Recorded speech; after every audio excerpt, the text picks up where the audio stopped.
हाँ, तो आप लिखो पहले, following are the properties of conductors, मतलब कि मेटल्स, कंडक्टर या मेटल, 5 प्रॉपर्टीज कौन सी है और उनको वन बाय वन फिर एक्सप्लेन करेंगे। तो पहले हम पॉइंट्स लिखेंगे।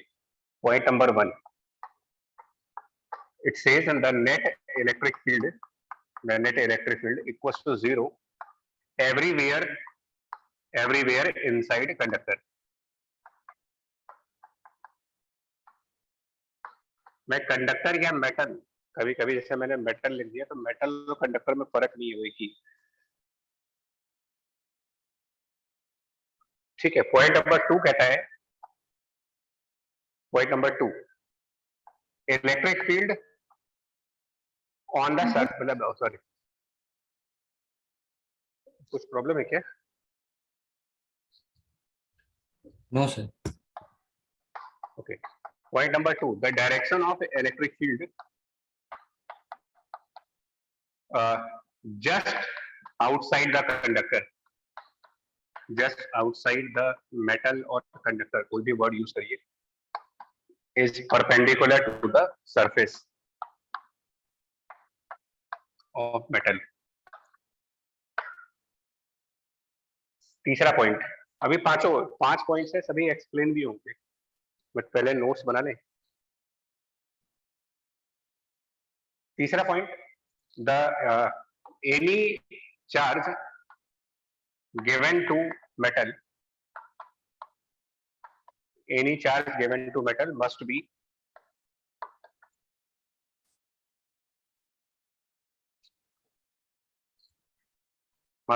present on its surface।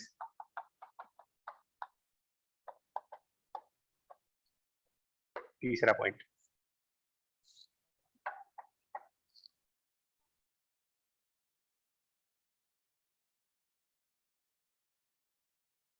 चौथा point, the magnitude of E vector electric field just outside a metal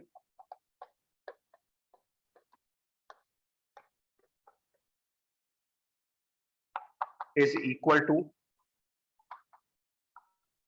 sigma divided by epsilon naught, is equal to sigma divided by epsilon naught, where sigma is surface charge density, surface charge density of point where electric field is calculated।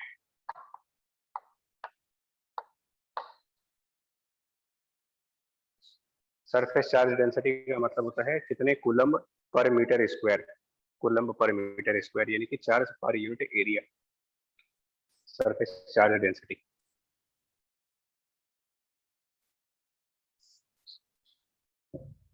तो ये 4 points पहले आप note करो, और ये बड़े ही important points हैं, मतलब कि ये प्राइमरी नोट्स में भी होंगे और रिवीजन नोट्स में भी होंगे, दोनों जगह पर एज इट इज होंगे, प्राइमरी नोट्स और रिवीजन नोट्स दोनों में।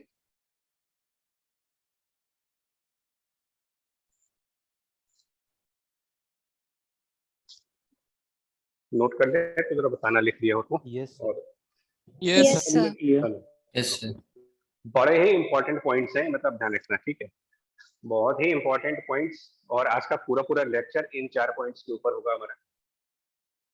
वन बाय वन इनको एक्सप्लेन भी करेंगे कि ये सब क्यों है, ठीक है। और एक प्रॉपर्टी अभी और है, 5वीं प्रॉपर्टी, बट वो पोटेंशियल से रिलेटेड है। पोटेंशियल क्योंकि हमने पढ़ा नहीं है, तो इसलिए उसको भी यहाँ पर नोट नहीं कर रहे हैं। वो आगे आपको, मतलब आप एक लाइन छोड़ दें, 1-2 लेक्चर्स के बाद में एक पॉइंट और ऐड करेंगे related to the potential. Sir आप बता दीजिए, हम लोग बाद में वो लिख लेंगे एडिशन। नहीं, अभी आप लाइन छोड़ दो, वो कंफ्यूजन हो जाएगी। हम बताने को बता सकते हैं, बट कोई मतलब नहीं है। अच्छा, चाहो आप, ठीक है, नोट्स कंप्लीट कर लो। That the potential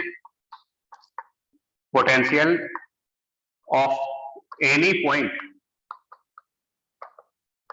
of metal, मतलब कि कंडक्टर, इज सेम, कांस्टेंट। तो इसको आज एक्सप्लेन नहीं करेंगे, लेकिन ये पहले बता दें, क्योंकि पोटेंशियल पढ़ा ही नहीं तो कहाँ से समझा दें। पहले 4 पॉइंट देखो।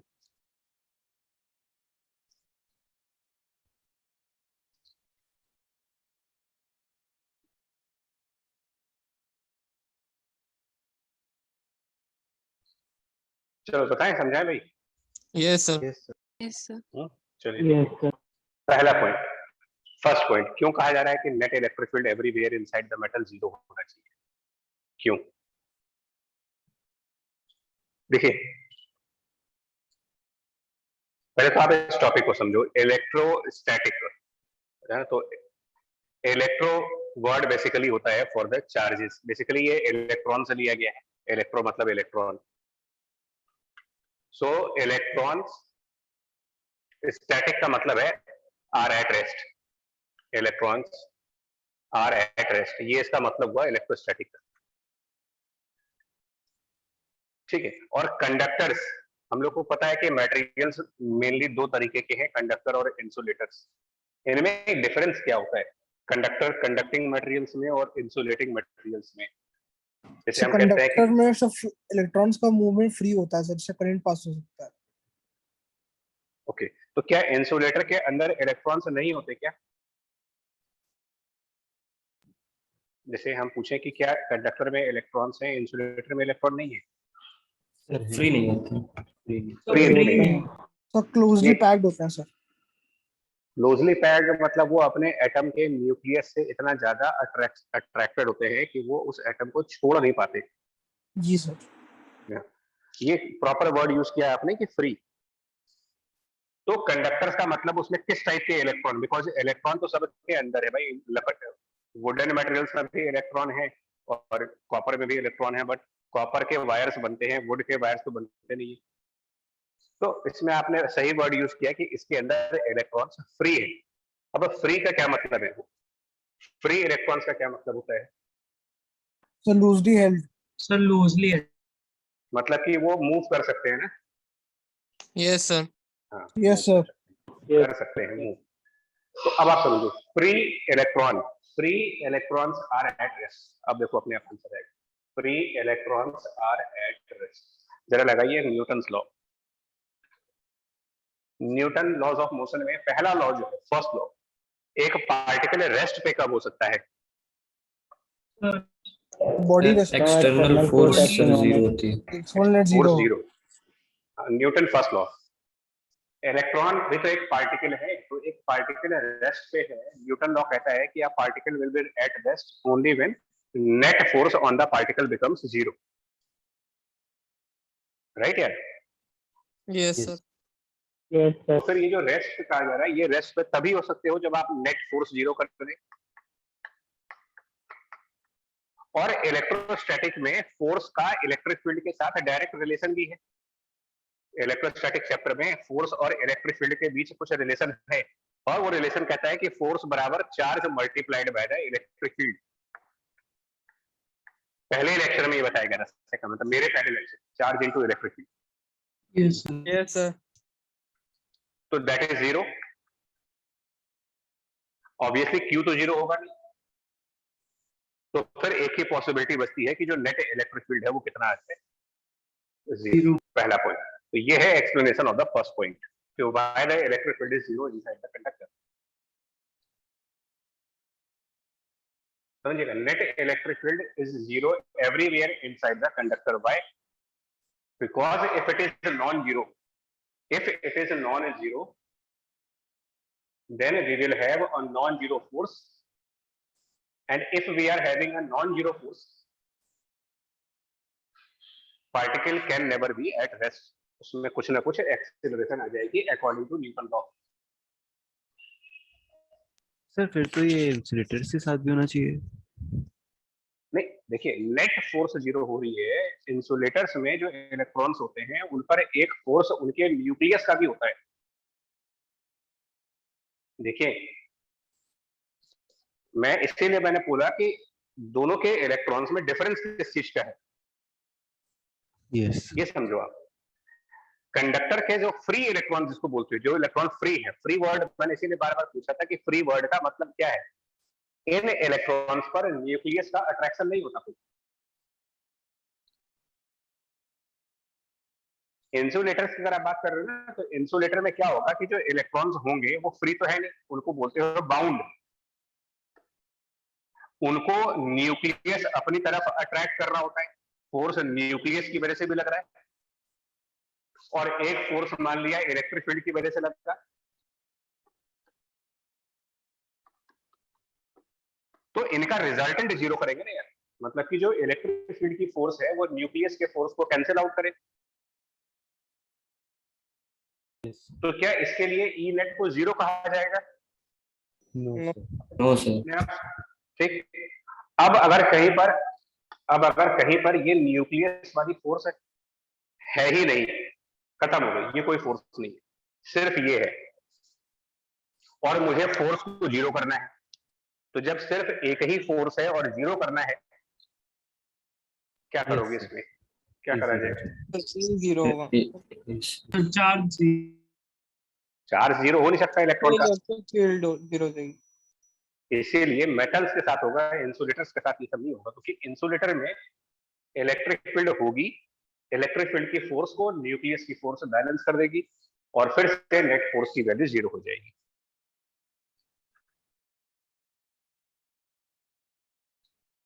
पॉइंट 1 क्लियर है? अभी और कुछ डाउट है इसमें? यस सर, क्लियर है सर। Yes sir. पहला पॉइंट देख लो आप आराम से। Yes sir, clear. Yes sir. Right. But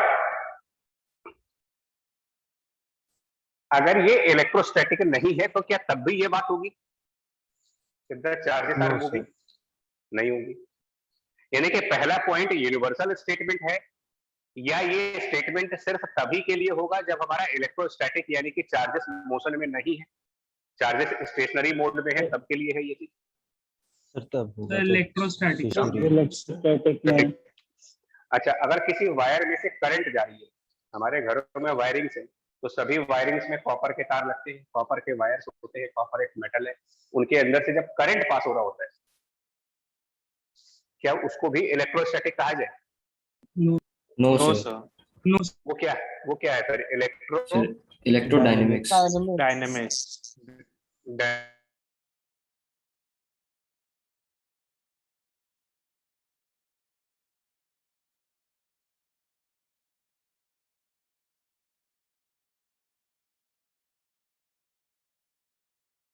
sir आपकी वीडियो पॉज हो गई। Yes sir.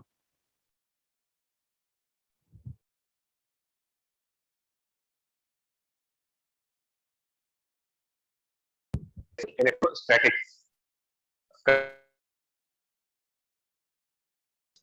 सर आपकी वॉइस बहुत लैग कर रही है, आ ही नहीं रही है। सर वीडियो भी रुक रहा है बार बार।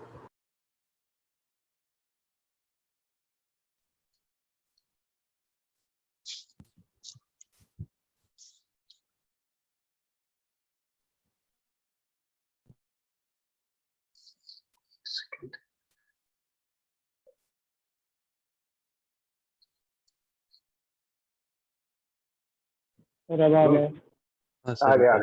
हाँ ठीक है, पहला पॉइंट क्लियर हो गया। Yes yes sir. Sir. Yes. चलिए, सर आप इलेक्ट्रोडायनेमिक्स के बारे में कुछ बता रहे थे क्या? हम कह रहे हैं जब इलेक्ट्रोडायनेमिक्स हम स्टार्ट करेंगे ना, और तब हम कहेंगे कि मेटल के अंदर इलेक्ट्रिक फील्ड होती है, तो आप ये मत कहना कि यार हम लोगों ने उस समय तो कहा था कि नहीं होती और आप कह रहे कि हो रही है। तो मैं यहीं पर उसको क्लियर कर रहा हूँ। As long as we are studying electrostatic, electric field will be zero inside, not everywhere, inside the metal. Yes. But not in the electrodynamics. In electrodynamics, electric field will be non-zero. ये बोल रहा था मैं। But वो अगला chapter है, तो इसलिए भी उसमें टेंशन मत लो, अभी नहीं आने वाला, बाद में आएगा। पहला पॉइंट हटा रहे भाई। Okay,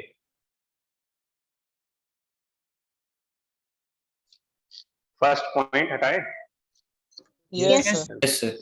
yes sir. नाउ ठीक, नाउ पॉइंट नंबर 1 के बाद हम आते हैं पॉइंट नंबर 3 पर। पहले 1, उसके बाद 3, उसके बाद वापस आएंगे। नाउ पॉइंट नंबर 3 को प्रूव करना है कि ये क्यों कहा जा रहा है कि कोई भी चार्ज जो हम उस मेटल बॉडी को देंगे, any charge given to the metal must be, मतलब कोई डाउट ही नहीं है, कोई डाउट नहीं है, must be present on the surface. ये क्यों कह रहे हैं भाई?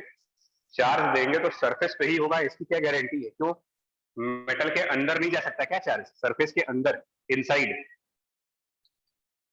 तो देखते हैं यार इसको भी ऐसा क्यों कर दिया, अब ये स्टेटमेंट क्यों बोला जा रहा है?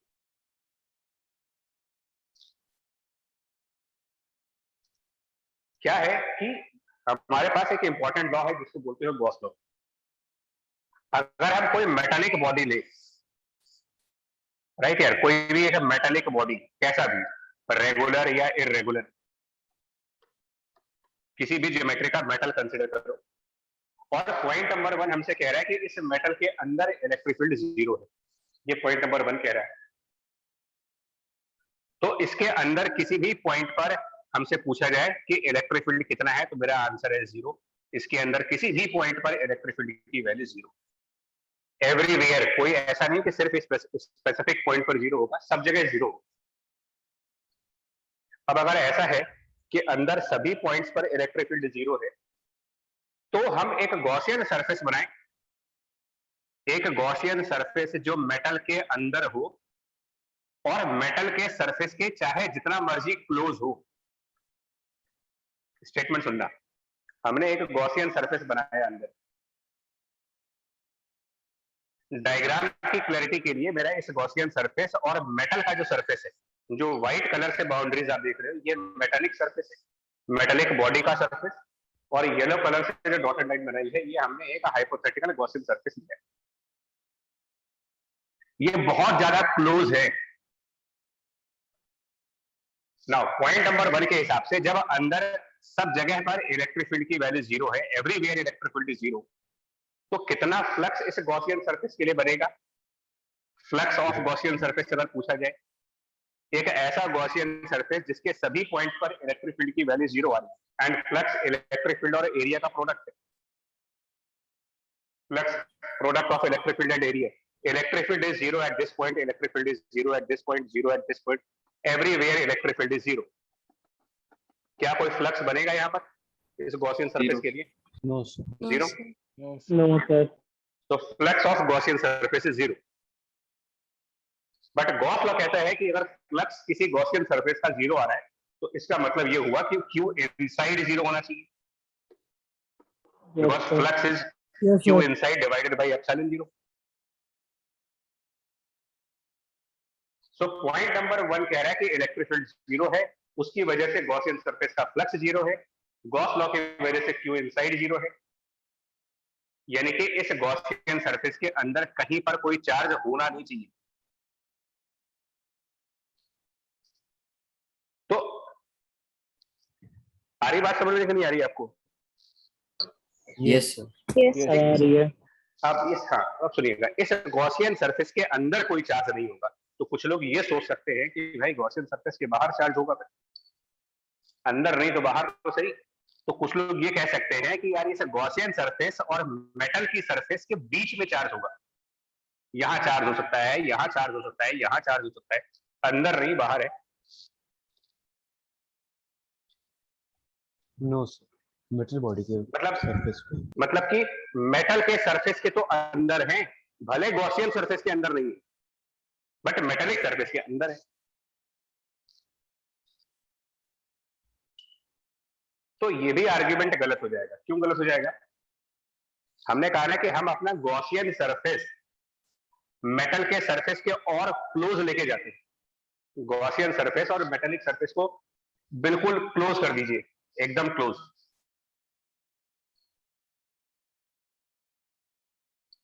मतलब जहां पर मेटेलिक सरफेस है, ऑलमोस्ट उससे टच करता हुआ गॉसियन सरफेस, ऑलमोस्ट उससे टच करता हुआ। अभी भी तो मेरा गॉसियन सरफेस मेटल के अंदर ही हुआ ना फिर। Yes yes sir. यस मतलब हमने जो गॉसियन सरफेस लिया वो मेटल की सरफेस के लगभग लगभग कोइंसाइड कर रहा है, ऑलमोस्ट कोइंसाइड करा दिया। बट अभी भी मेरा गॉसियन सरफेस मेटल के अंदर आया, मेटल के बाहर तो गया नहीं। और मेटल के अंदर एवरीवेयर, तो अभी भी हमारे गॉसियन सरफेस में 0 इलेक्ट्रिक फील्ड है, क्योंकि अभी भी हम अंदर ही हैं, बाहर नहीं गए। ये थोड़ी दिखाया जा रहा है कितना अंदर, एवरीवेयर इनसाइड। तो अभी भी इलेक्ट्रिक फील्ड गॉसियन सरफेस के पास 0 है, अभी भी फ्लक्स 0 है, अभी भी गॉसियन सरफेस के अंदर का चार्ज 0 आएगा। मतलब कि अभी भी इस गॉसियन सरफेस के अंदर कहीं कोई चार्ज नहीं होगा, तो जो भी चार्ज होगा इसके बाहर आएगा। Yes sir. यस अब सर। लेकिन गॉसियन सरफेस और मेटल वाली सरफेस लगभग कोइंसाइड कर रही है, अगर ऑलमोस्ट कोइंसाइड हो रहे हैं, और हम लोग कह रहे हैं कि चार्ज हमारे गॉसियन सरफेस के बाहर है, तो इसका मतलब अल्टीमेटली चार्ज है कहां पर से? दैट मींस कि जो भी चार्ज, इसका मतलब वो मेटल के ही सरफेस पे है।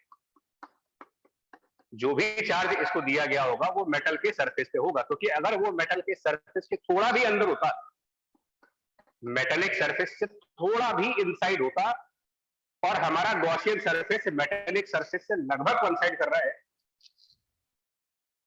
तो कुछ ना कुछ चार्ज तो गॉसियन सरफेस के अंदर आ ही जाता है। Yes sir. है ना? मतलब क्या कंफ्यूजन हुआ? चार्ज कहां पर गया मेरा, जो इस मेटल को चार्ज सरफेस पे। सिर्फ उसके सरफेस पे। सरफेस से आप ये मत सोचना कि सरफेस के थोड़ा अंदर आ, नहीं भाई, थोड़ा या ज्यादा कुछ नहीं, मतलब चार्ज सिर्फ और सिर्फ बाहर के सरफेस पे रुका रहेगा, अंदर जाएगा ही नहीं जाएगा। ये मेरा तीसरा पॉइंट हुआ। Any charge given to the metal must be present on its surface only, only word, option नहीं है आपके पास, और करके नहीं बोल सकते कि या तो ये या तो ये, कुछ नहीं, सिर्फ और सिर्फ सरफेस के ऊपर।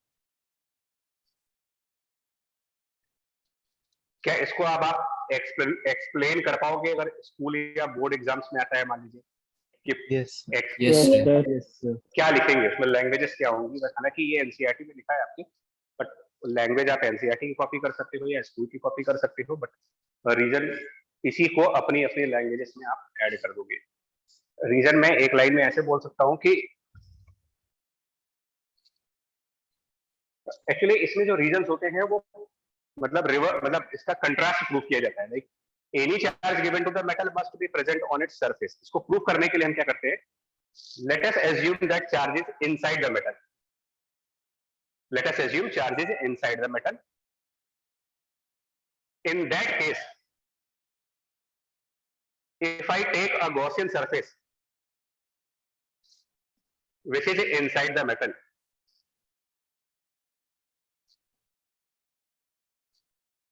then we will have some charge inside the Gaussian surface because we have assumed that the charge is inside.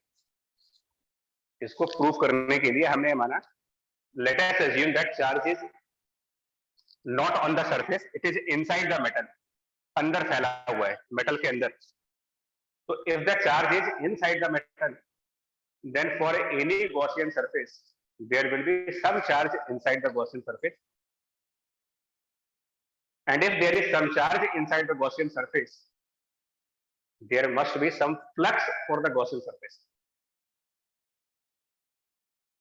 and if there is some flux for the Gaussian surface, there must be electric field inside the Gaussian surface, which contradicts statement 1. Contradictory proof देते हैं इसमें, मतलब ये सही है, इसको साबित करने के लिए ये प्रूफ कर रहा है कि दूसरी बातें गलत है।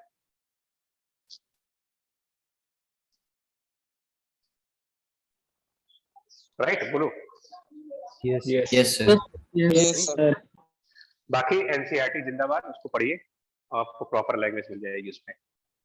बट ये बड़े ही इंपॉर्टेंट स्टेटमेंट्स है कि चार्ज उसके सरफेस पे होना चाहिए।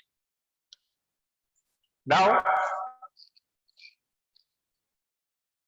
पॉइंट नंबर 2, ये जो कहा जा रहा है कि electric field just outside the metal is perpendicular to the surface, perpendicular to surface, काफी इंपॉर्टेंट स्टेटमेंट है। क्यों कह रहे हैं परपेंडिकुलर टू सरफेस, क्यों होना चाहिए? नॉन परपेंडिकुलर होने में क्या प्रॉब्लम है, क्या दिक्कत है अगर हम नॉन परपेंडिकुलर हो जाए तो देखिए दिक्कत बताए क्या है, प्रॉब्लम क्या है उसमें। सपोज कोई भी एक मेटल लिया, ठीक, पॉइंट 1 और पॉइंट 3 ऑलरेडी एक्सप्लेन हो चुके हैं, पॉइंट 1 पॉइंट 3, जिसके बेसिस पर हम ये कह सकते हैं कि जो चार्ज है वो सरफेस पे है। ये क्लियर है कि चार्ज ऑन ए सरफेस, और इसके अंदर कोई इलेक्ट्रिक फील्ड नहीं है। दो बातें अब आप साबित कर चुके हो, अंदर कोई इलेक्ट्रिक फील्ड नहीं है, पॉइंट नंबर 1, और चार्ज सरफेस पे है, पॉइंट नंबर 3। अब पॉइंट नंबर 2, कहा जा रहा है कि इलेक्ट्रिक फील्ड सरफेस के परपेंडिकुलर है। इसका भी प्रूफ कॉन्ट्राडिक्शन से देंगे। Suppose electric field is at some angle with the surface, electric field is non perpendicular, it makes some angle with the surface theta, let electric field makes some angle theta with the surface.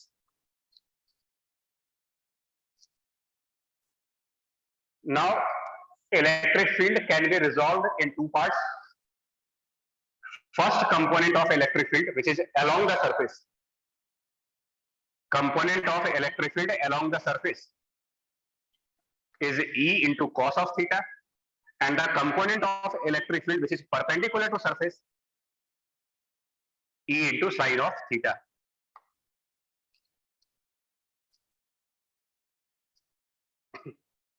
Right here? Yes. Yes, sir. Yes, sir.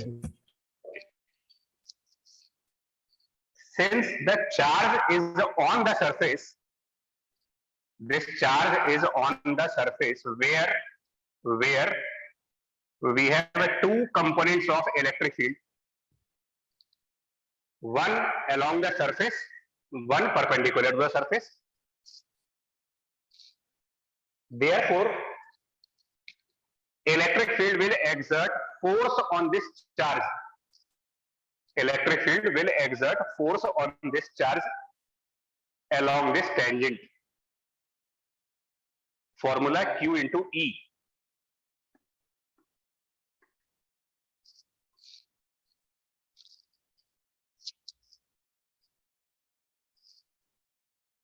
And the force जो लगेगी, the force acting on the charge QE cos theta, which is along the surface, parallel to surface, this force. अच्छा, एक और बात सुनिएगा फिर से statement, already ये पढ़ चुके हो कि ये सब फ्री चार्जेस की बात हो रही है, फ्री है। तो अगर एक फ्री चार्ज है और उस पर सरफेस के अलोंग फोर्स है, तो क्या वो रुका रहेगा या वो इस फोर्स की वजह से सरफेस के अलोंग चलना स्टार्ट कर देगा? सर चलने लगेगा। चलने लगे। और जब चलेगा तो क्या वो इलेक्ट्रोस्टैटिक रहेगा? No sir. No sir. फिर वो फिर क्या बन जाएगा? क्या बन जाएगा? डायनेमिक्स। डायनेमिक्स। हमको पढ़ना है इलेक्ट्रोस्टैटिक, हमें डायनेमिक्स पढ़ना नहीं है। फिर कुछ लोग ये कह सकते हैं कि भाई फिर ये तो ई साइन थीटा से भी हो सकता है, इससे भी फोर्स आएगी, लेकिन ये फोर्स किधर आएगी? परपेंडिकुलर। तो इसकी वजह से भी चार्ज मोशन में जाना चाहिए। भाई हम लोग ये कह रहे हैं कि इस चार्ज पर देखिए, हम ये मान के चल रहे हैं कि ये चार्ज स्टेशनरी है, तो इसका मतलब हमें ये साबित करना है कि इसके ऊपर फोर्स जीरो आना चाहिए, और उसके लिए मैं ये कह रहा हूं कि सरफेस के अलोंग जो फोर्स है वो जीरो रहे, सरफेस के परपेंडिकुलर जो फोर्स है वो जीरो रहे, चाहे ना रहे फर्क नहीं पड़ता। क्यों? आपके आसपास जिस टेबल, अगर टेबल पर पढ़ रहे हो तो बेड पे लेट के पढ़ रहे हो तो फिर नहीं बता सकते, लेकिन अगर आप टेबल पे पढ़ रहे हो और टेबल के ऊपर कोई चीज रखी हो, बुक रखी है, कोई बॉक्स रखा है टेबल के ऊपर, हाँ टेबल ऐसे कुछ रखा हो मान लीजिए, और अगर आप इसमें सरफेस के पैरेलल फोर्स लगाए, चेक करके बताइए क्या कोई मोशन जनरेट होगा या नहीं होगा? सिंपल सा लॉजिक सोच के देखो। Yes sir. Yes. Perpendicular to sir perpendicular to surface इसको पुश करके देखो, सर नहीं होगा। No sir. क्यों? सरफेस के परपेंडिकुलर फोर्स लगाने से मोशन नहीं हो रहा और सरफेस के पैरेलल लगाने से हो रहा है, क्यों? क्या हो जाता है जब आप सरफेस के को नॉर्मल रिएक्शन रोक लेते हैं, बैलेंस करते परपेंडिकुलर फोर्स लगाने पर इसको कौन बैलेंस कर रहा है इस परपेंडिकुलर फोर्स में? Normal reaction. मेटल्स में ऐसे होता है, जो परपेंडिकुलर फोर्स है इसको इस मेटल के अंदर के जितने न्यूक्लियस है, न्यूक्लियस वो इसको होल्ड कर देते, बैलेंस कर देते। ऐसा नहीं होता तो ये इलेक्ट्रॉन मेटल से बाहर निकल जाते।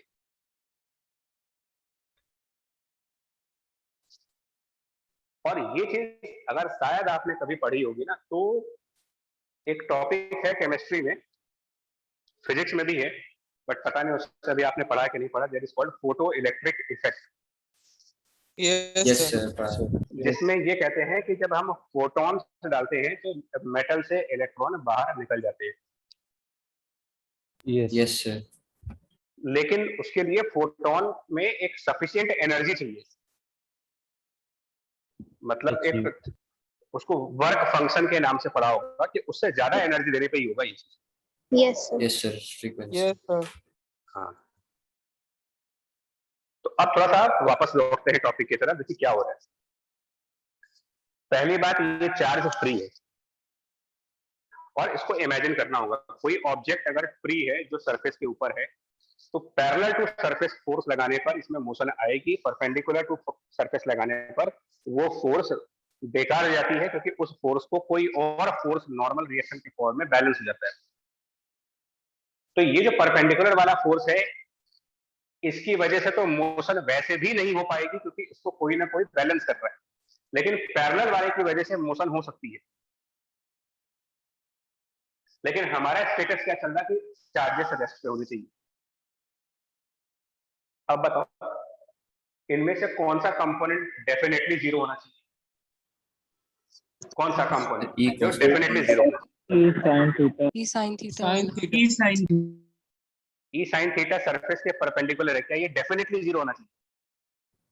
No sir. Sir E cos. No sir. आप इसका मतलब समझ नहीं पा रहे हो। आपको मैंने जो एग्जांपल दिया, एग्जांपल सुनिएगा। सरफेस पे कोई चीज रखी है तो which force will make the object move? A force parallel to surface और a force perpendicular to surface. कौन इसको मोशन कराएगा? Parallel to surface. अब इनमें सरफेस के पैरेलल कौन है? इनमें से कौन है जो ई कॉस थीटा। थीटा। तो ई कॉस थीटा इस चार्ज को मोशन में लेके जा सकता है क्योंकि ये सरफेस के पैरेलल है। Yes sir. Yes sir. लेकिन हमें मोशन में जाना नहीं है, हमें रेस्ट पे रहना है। तो कब होगा ये चीज? जिस फोर्स की वजह से मोशन हो सकती थी उसको जीरो होना पड़ेगा। Yes yes sir. क्योंकि अगर वो फोर्स जीरो नहीं हुई, मतलब सरफेस के पैरेलल वाली फोर्स अगर जीरो नहीं हुई, तो कुछ ना कुछ तो मोशन होगी सरफेस पे। और इसको जीरो करने का मतलब कॉस थीटा जीरो होना चाहिए, मतलब थीटा 90 होना चाहिए। इसका मतलब इलेक्ट्रिक फील्ड और सरफेस के बीच कितना एंगल बनना चाहिए? 90 डिग्री। यही सेकंड स्टेटमेंट लिखा गया है, the direction of electric field must be perpendicular to the surface.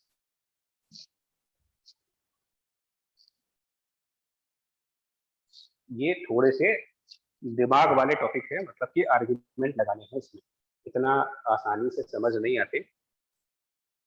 तो फिर से बोल रहा हूँ आपको, पहले आपको इस बात से कन्विंस होना पड़ेगा, पहले तो आपको खुद से एक्टिविटी करके इस बात से कन्विंस होना पड़ेगा कि if something is on a surface, something is on a surface, then you can move the object by a force parallel to surface, not by a force perpendicular to surface. तो इसी logic पर charges are on the surface, which is same as this object is on the surface. Object on the surface, charge on the surface. If a force is applied parallel to surface, it will move. Similarly, if a force is present along the surface, it will move. If the charge is not moving, means there is no force along surface, means E cos theta 0, मतलब theta 90 degree, मतलब electric field surface के बीच का angle 90 degree. ये point number 2 था।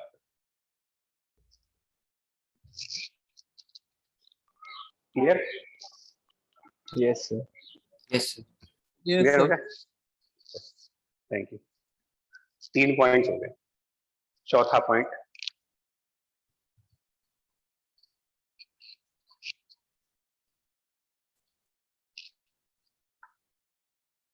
चौथा point कह रहे हैं कि जो इलेक्ट्रिक फील्ड है वो just outside the metal sigma by epsilon not है, जिसमें सिग्मा की वैल्यू सरफेस चार्ज डेंसिटी है।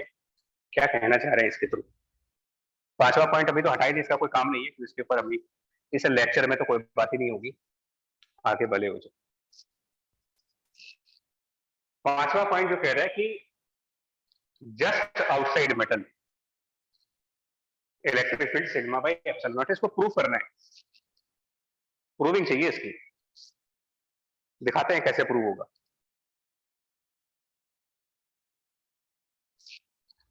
कोई एक मेटालिक बॉडी मानते हैं किसी भी तरीके का, पोटैटो मान लो, आलू जैसा है जिसका सरफेस इरेगुलर होता है, तो एक आलू जैसा मेटल है। बाकी के 3 पॉइंट्स में ये साबित हो चुका है कि जो चार्ज होगा वो सरफेस के ऊपर होगा।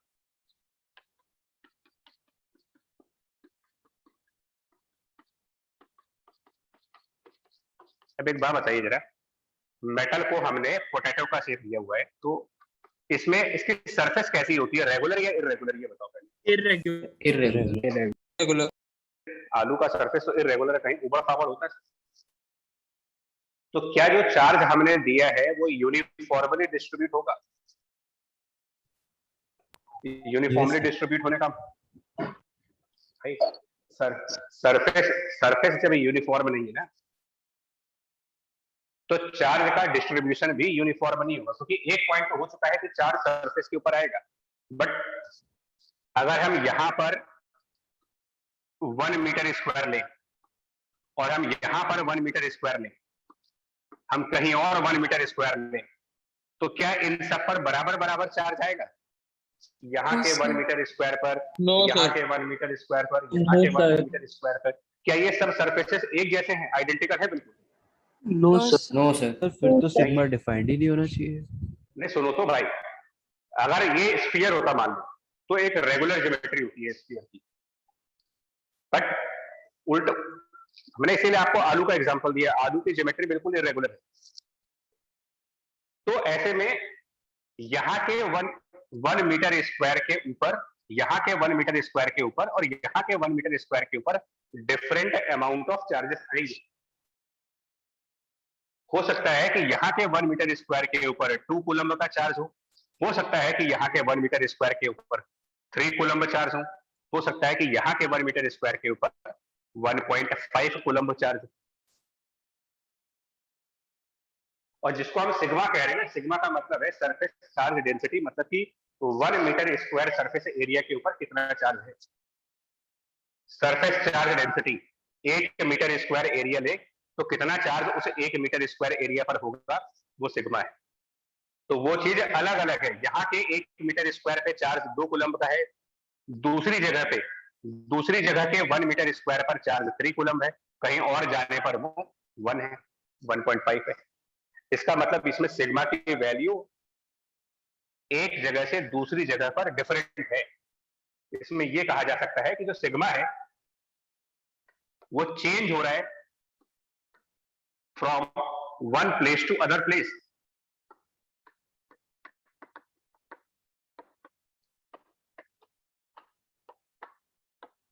बोलिए। Yes Yes, sir. Yes sir. Sigma define है, सिग्मा डिफाइन है, लेकिन उसकी वैल्यू उस सरफेस के एक प्लेस से सरफेस के दूसरे प्लेस पर और सरफेस के तीसरे प्लेस पर, सरफेस के चौथे प्लेस पर, सब जगह अलग अलग है। सिग्मा डिफाइंड है। अब ऐसी कंडीशन में अगर आपसे कहा जाए कि भाई मुझे यहां पर इलेक्ट्रिक फील्ड बताइए, इस सरफेस के जस्ट आउटसाइड क्या इलेक्ट्रिक फील्ड होगी, यहां वाली सरफेस के जस्ट बाहर में क्या इलेक्ट्रिक फील्ड है, तो उसका आंसर तो लिखा हुआ है कि सिग्मा बाई एप्सिलॉन 0। और साथ में मैंने यहाँ पर क्या लिखा हुआ है सिग्मा के बारे में, सरफेस चार्ज डेंसिटी, लेकिन साथ में क्या लिखा हुआ है, of the point where electric field is calculated. मतलब अगर मुझे यहाँ पर इलेक्ट्रिक फील्ड निकालनी है तो मेरे लिए सिग्मा की वैल्यू क्या होगी, sigma is the charge on 1 meter square. तो अगर मैं यहाँ पर इलेक्ट्रिक फील्ड कैलकुलेट कर रहा हूँ तो यहाँ पर 1 मीटर स्क्वायर का चार्ज 1.5 है, मतलब ये सिग्मा हुआ। अगर मैं यहाँ इलेक्ट्रिक फील्ड निकालूंगा तो इसके 1 मीटर स्क्वायर पर 3 कूलम है, यानी कि ये सिग्मा हुआ। अगर यहाँ इलेक्ट्रिक फील्ड निकालनी है तो 1 मीटर स्क्वायर के ऊपर 2 कूलम का चार्ज है, यानी कि ये सिग्मा हुआ। मतलब इस पोजीशन पे सिग्मा की वैल्यू 2 है, इस पोजीशन पे सिग्मा की वैल्यू 3 है, इस पोजीशन पे सिग्मा की वैल्यू 1.5 है। तो जहां पर इलेक्ट्रिक फील्ड निकाल रहे हो वहां वाला sigma of the point where electric field is being calculated.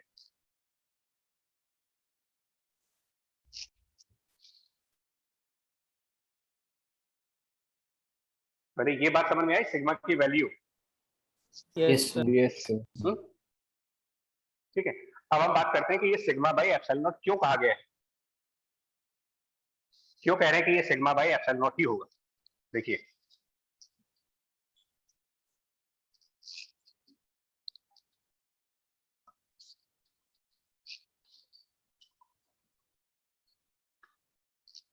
Suppose देखिए तीन पॉइंट्स जो हमने प्रूफ किए, उसमें एक पॉइंट तो ये प्रूफ हो गया कि अंदर कोई चार्ज नहीं है, अंदर कोई इलेक्ट्रिक फील्ड नहीं है, पॉइंट नंबर 1 के हिसाब से अंदर कोई इलेक्ट्रिक फील्ड नहीं, पॉइंट नंबर 3 के हिसाब से अंदर कोई चार्ज नहीं, और पॉइंट नंबर 2 के हिसाब से इलेक्ट्रिक फील्ड सरफेस के परपेंडिकुलर।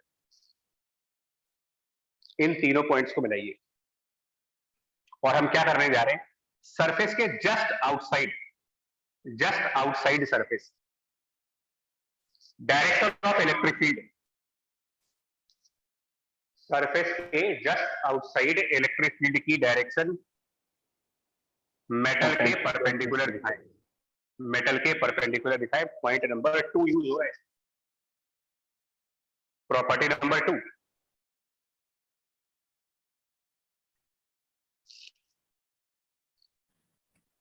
और जस्ट इनसाइड कितना दिखाओगे इलेक्ट्रिक फील्ड, जस्ट आउटसाइड तो ये हो गया, जस्ट इनसाइड जीरो। जीरो। अब जस्ट इनसाइड हो चाहे वेल इनसाइड, इनसाइड मतलब इनसाइड एवरीवेयर, वो चाहे जस्ट इनसाइड है चाहे इनफ इनसाइड है, मतलब नहीं बनता उससे। इनसाइड है तो आंसर 0 है। क्या करने जा रहे हैं हम कि एक गॉसियन सरफेस बनाने जा रहे हैं, एक छोटा सा सिलिंड्रिकल गॉसियन सरफेस, छोटा सा सिलिंड्रिकल गॉसियन सरफेस बनाए जिसका एक एंड मेटल के अंदर है और एक एंड मेटल के बाहर, एक जस्ट आउटसाइड द मेटल है और एक just inside the metal, just inside just outside. तो जो जस्ट आउटसाइड वाला एरिया है, जस्ट आउटसाइड, वहां पर तो इलेक्ट्रिक फील्ड है, लेकिन जो जस्ट इनसाइड वाला एरिया है वहां पर इलेक्ट्रिक फील्ड नहीं है।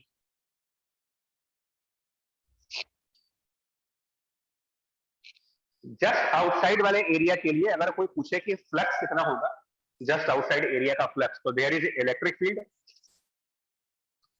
Into area pi r square, just outside.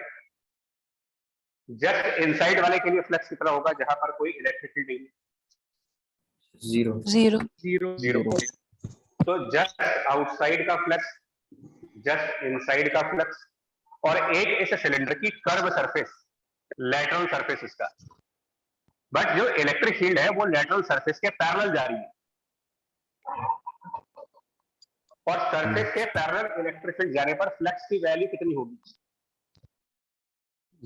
Surface के पैरेलल 0। तो कर्व सरफेस के लिए फ्लक्स 0 है क्योंकि इलेक्ट्रिक फील्ड इसके पैरेलल है। इधर वाले सर्किल के लिए फ्लक्स 0 है क्योंकि यहाँ कोई इलेक्ट्रिक फील्ड नहीं, और बाहर वाले सर्किल का ये फ्लक्स आ गया। कुल मिलाकर के ये टोटल फ्लक्स आ गया, total flux of this cylinder. Gauss law कहता है कि ये वैल्यू होनी चाहिए चार्ज जो इसके अंदर है और डिवाइडेड बाई एप्सिलॉन 0। अब इसके अंदर कितना चार्ज है, तो इसके अंदर जो चार्ज होगा वो यहां वाला होगा जो यहां पर डिस्ट्रीब्यूट हुआ था, यस और अगर अगर सिग्मा की वैल्यू, सिग्मा आप कह रहे हो कि it is the charge on 1 meter square, और हमारा ये एरिया पाई आर स्क्वायर है, तो कितना चार्ज हुआ?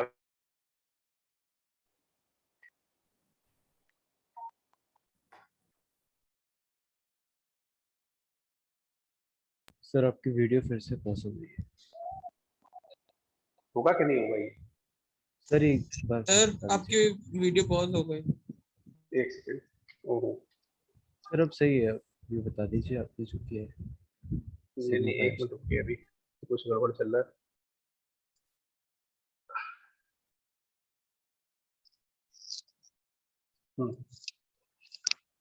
हम ये कह रहे थे कि जो हमने एक गॉसियन सिलेंडर बनाया है, बहुत छोटा सा गॉसियन सिलेंडर, ताकि उसका एक सर्किल मेटल के बाहर और एक सर्किल मेटल के अंदर है, और तो इसका टोटल फ्लक्स हमने E into pi r square लिखा है। ये आपको समझ आया कैसे है? Yes sir. Yes sir. Yes sir और गॉस लॉ कहता है कि भाई टोटल फ्लक्स, जब आप किसी सिलेंडर का, किसी स्फीयर का, यानी किसी भी क्लोज बॉडी का फ्लक्स निकालते हो, तो वो होना चाहिए charge inside divided by epsilon zero. अब मुझे एक बात बताओ, इस सिलेंडर के अंदर जो चार्ज होगा, इस सिलेंडर के अंदर, क्या वो ये वाला चार्ज है जहां पर मैंने फिंगर रखा है? क्या ये चार्ज सिलेंडर के अंदर है? No sir. No sir. ये वाला ये सब तो बाहर है ना उसके। Yes sir. तो सिर्फ ये वाला चार्ज अंदर है, और ये कितना चार्ज होगा? तो area multiplied by sigma sigma pi r हो गया। पाई आर स्क्वायर को उड़ा दीजिए, इलेक्ट्रिक फील्ड कितना आ गया इसके हिसाब से? Sigma bye Sigma upon epsilon naught. Sigma by epsilon not. चौथा पॉइंट था। अब इसमें भी एक पॉइंट ये आता है कि why it is just outside. ये जस्ट आउटसाइड ही क्यों? थोड़ा सा और बाहर चले जाएंगे तो क्या दिक्कत हो जाएगी? इस लॉजिक में क्या प्रॉब्लम है? Why it is just outside? Sir, क्योंकि वो चार्जेस जो है वो उसके हाइट को भी फिर कंसिडर करना पड़ेगा। नहीं, तो चार्ज तो सरफेस पे ही है ना, आगे तो चार्ज है नहीं कोई। तो अगर हमारा गॉसियन सिलेंडर बड़ा हो जाता तो क्या फर्क पड़ जाता उससे? फर्क ये पड़ता, हम लोगों ने कहा है कि electric field just outside conductor perpendicular है।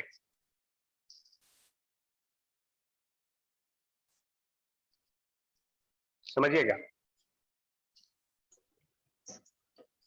मतलब कि अगर हमारे पास कोई मेटल है मान ले, और चार्जेस हैं उसके ऊपर,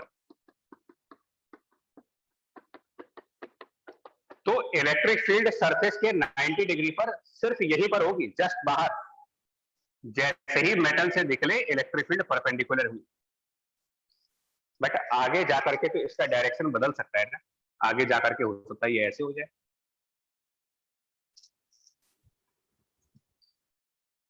यस हमने अपना गॉसियन सिलेंडर बनाया बड़ा, और याद करो फ्लक्स एक्चुअल में, फ्लक्स की प्रॉपर डेफिनेशन E इंटू ए नहीं है। फ्लक्स की प्रॉपर डेफिनेशन ये cos थीटा है। तो क्या अब इस सिलेंडर के सरफेस पर जो नॉर्मल बनाओगे,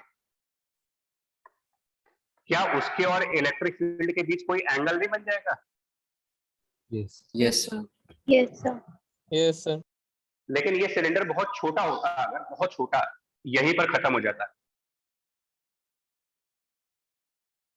जहां पर इलेक्ट्रिक फील्ड 90 डिग्री पर है, तो क्या नॉर्मल और इलेक्ट्रिक फील्ड सेम डायरेक्शन में होते कि नहीं होते यहाँ पर? Yes Yes sir. तो हम लोगों ने फ्लक्स को E into pi r square लिख करके डेरिवेशन की है। E into pi r square बराबर sigma pi r square upon epsilon naught, ये डेरिवेशन की थी। अगर हम गॉसियन सिलेंडर को बड़ा कर देंगे तो इलेक्ट्रिक फील्ड और नॉर्मल के बीच कोई एंगल बनेगा, तो फ्लक्स मतलब कि लेफ्ट हैंड साइड पर कुछ cos थीटा भी आ जाएगा।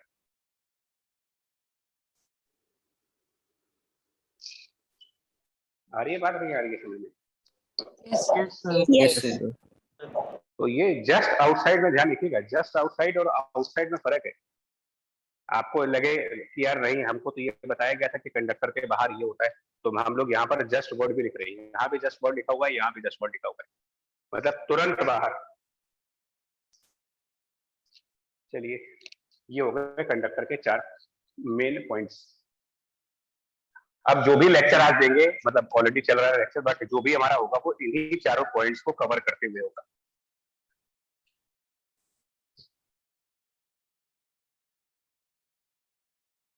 इन 4 पॉइंट्स को कवर करेंगे।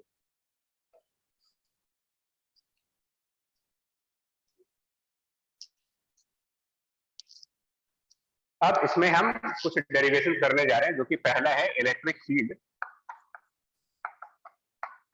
Bye isolated conductors.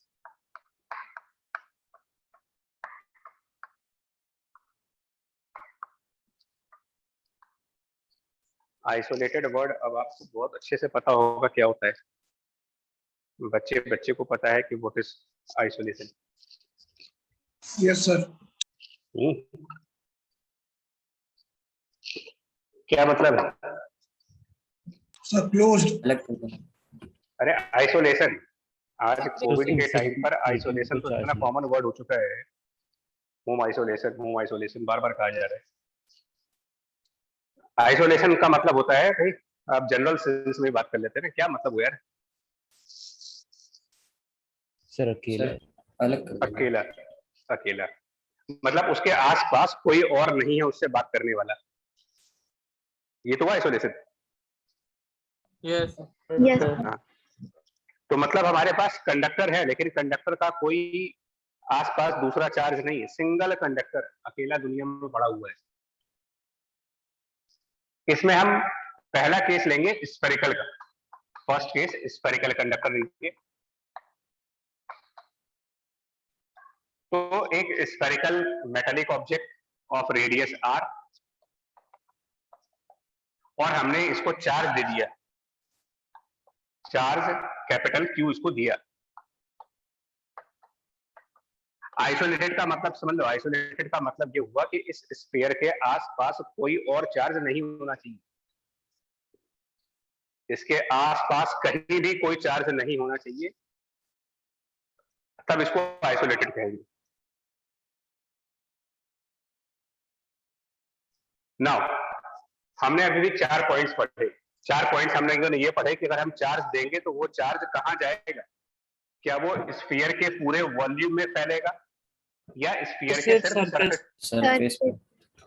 सरफेस पे जो प्रॉपर्टी।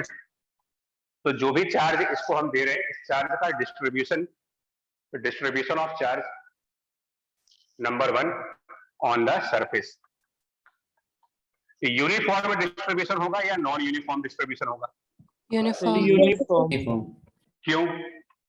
सर रेगुलर सरफेस है। Regular surface sir because surface is uniform, surface is similar everywhere. Sphere को आप किसी भी साइड से देखोगे, फुटबॉल है, फुटबॉल को आप किसी भी साइड से देखोगे एक जैसा दिखता है। आलू को आप एक तरफ से देखोगे तो हो सकता है नुकीला दिखे, एक तरफ से फ्लैट दिखे, उसकी सरफेस रेगुलर नहीं।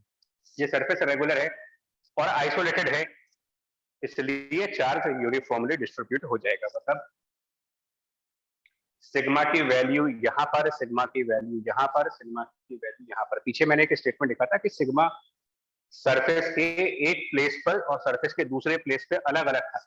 क्या यहाँ पर भी सब ऐसा होगा? No no sir. Sigma is same everywhere, बोलो। Yes just Yes, sir. Same. It is same at all positions of surface. और कितना होगा ये? तो ये होगा चार्ज अपॉन एरिया। तो charge is capital Q, sorry दिख नहीं रहा, चार्ज इज कैपिटल Q और एरिया ऑफ सरफेस, स्फीयर के सरफेस का area 4 pi r 4 pi. 4 pi r square.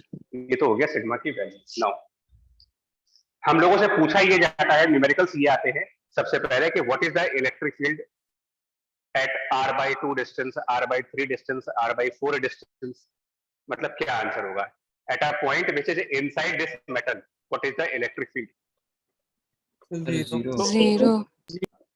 4 points हमने लिखे हैं, पहला पॉइंट है पहला पॉइंट है मेटल के अंदर का पॉइंट लेंगे तो इलेक्ट्रिक फील्ड जीरो ही होना है। वो चारों पॉइंट यूनिवर्सली ट्रू हैं, वो चारों पॉइंट्स यूनिवर्सली ट्रू होंगे, चाहे वो मेटल स्फीयर का हो, मतलब वो स्फेरिकल हो, सिलिंड्रिकल हो, क्यूबिकल हो, क्यूबॉइडिकल हो, ज्योमेट्री से फर्क नहीं पड़ता उसको। वो चार पॉइंट जो लिखाए गए हैं वो हर एक ज्योमेट्री के लिए होंगे।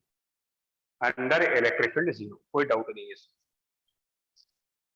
सरफेस के ऊपर, इस सरफेस पर क्या इलेक्ट्रिक फील्ड होगी?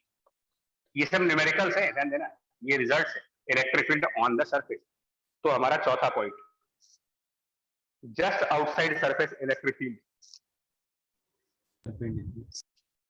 परपेंडिकुलर तो होगा। वैल्यू क्या आई थी इसकी? Sigma upon epsilon. Sigma upon epsilon not. Sigma by epsilon not. तो सिग्मा क्या है यहाँ पर? वो रख दीजिए।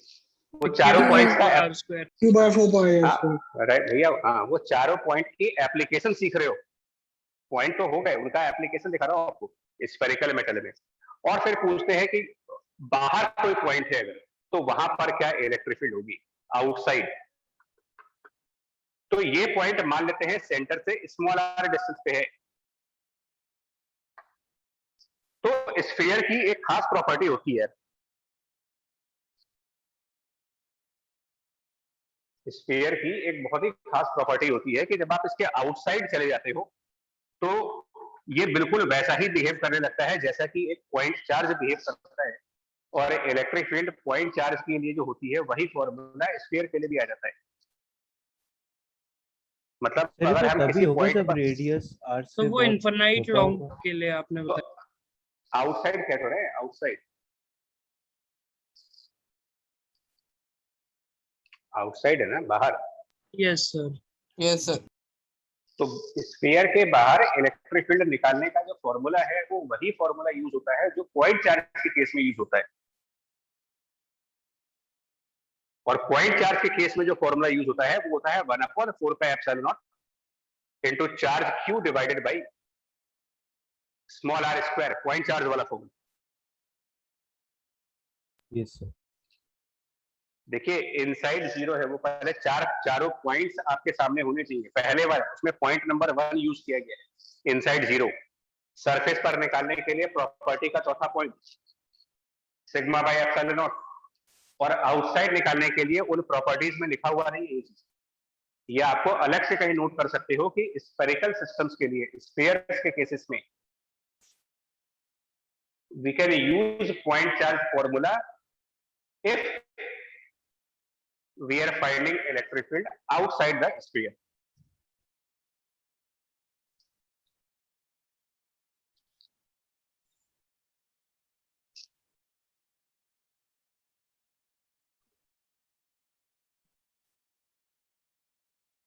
और एज यूजुअल हमको हमेशा ग्राफ बनाने को आता है, तो एक ग्राफ भी देखेंगे, small R versus electric field का ग्राफ। तो कैपिटल आर तक का ग्राफ कैसा दिखाएगा? मतलब कि सेंटर से लेकर के and till surface capital R, zero से लेकर के कैपिटल आर तक, मतलब कि इनसाइड। तो इनसाइड इलेक्ट्रिक फील्ड जीरो है एवरीवेयर, सेंटर पर भी इलेक्ट्रिक फील्ड जीरो होगा, सेंटर से सरफेस तक सभी पॉइंट्स पर इलेक्ट्रिक फील्ड जीरो होगा। इसका मतलब ग्राफ कुछ ऐसे जाएगा जीरो वैल्यू पर। और उसके बाद ग्राफ 1/स्मॉल आर स्क्वायर है, 1/स्मॉल आर स्क्वायर, मतलब कि ये ग्राफ कुछ ऐसे जाएगा इलेक्ट्रिक फील्ड का ग्राफ।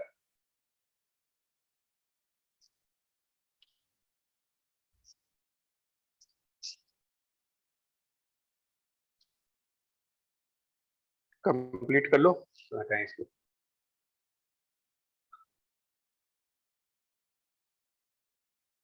यस। पूछना है तो, डाउट है तो वो भी पूछ सकते हैं, अगर कोई पॉइंट नहीं क्लियर है।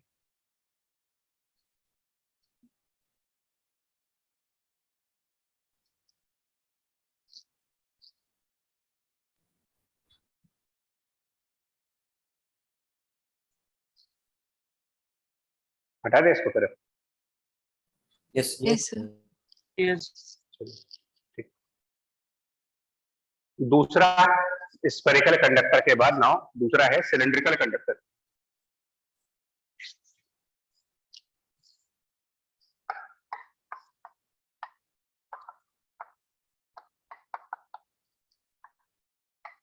अच्छा, जब हम बात सिलेंडर की करेंगे ना तो वो इनफाइनाइट सिलेंडर मानते हैं, पहले भी बोला जा चुका है कि फाइनाइट सिलेंडर सिलेबस में नहीं आते।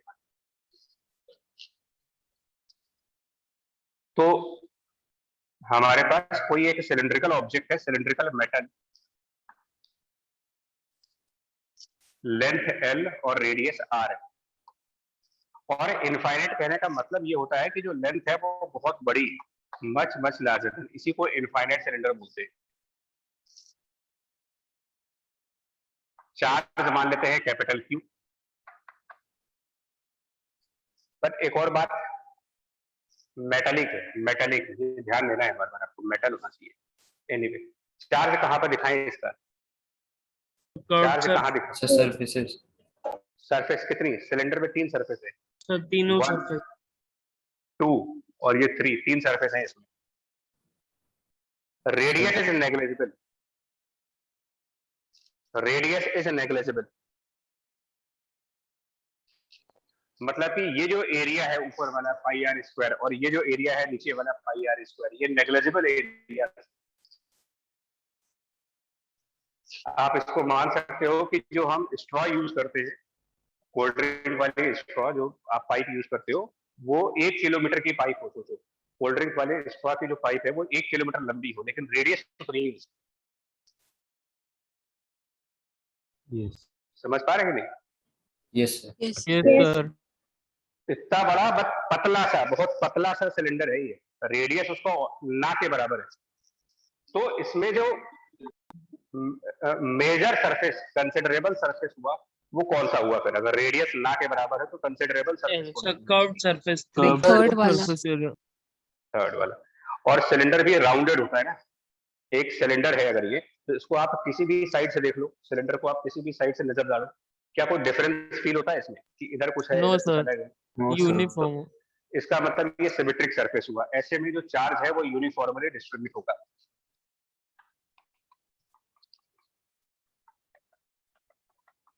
अब जब चार्ज यूनिफॉर्मली डिस्ट्रीब्यूट होगा तो यहां पर सिग्मा को कैसे डिफाइन करेंगे? तो it is the charge upon the area, which area, curved curved surface area कितना होता है, कितना कितना होता है सिलेंडर के केस में कर्व सरफेस एरिया? सो 2 पाई आर एच 2 पाई आर एल, ये हो गया sigma.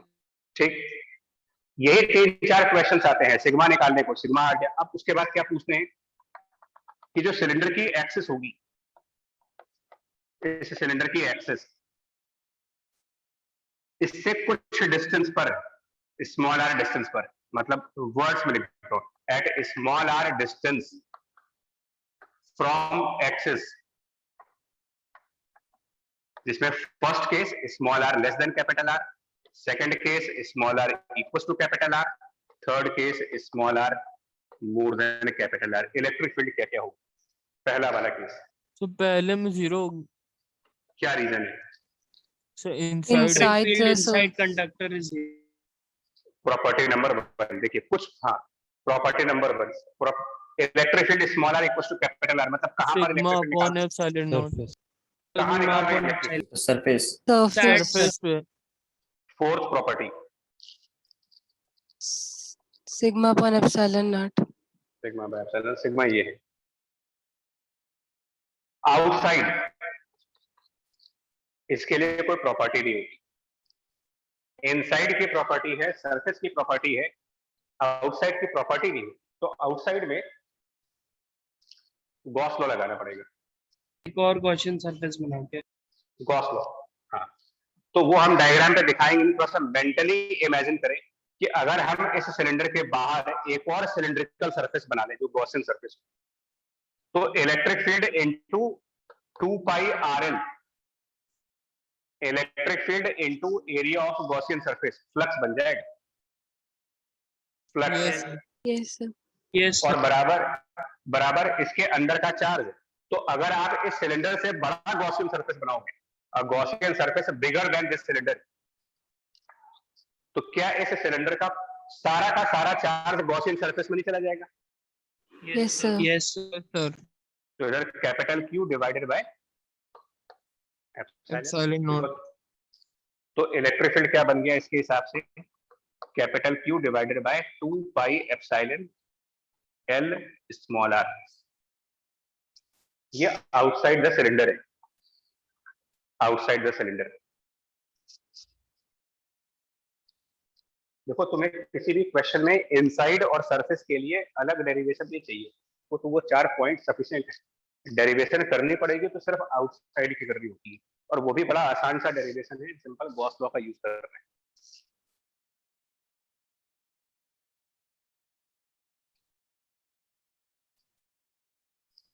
Done. Yes yes sir. Done. Okay, now हटा दे, लिख लिया है, मतलब नोट्स कंप्लीट करो। Yes sir. Yes, sir. Sphere, cylinder, और तीसरा आता है रेक्टेंगुलर प्लेट, मेटेलिक प्लेट।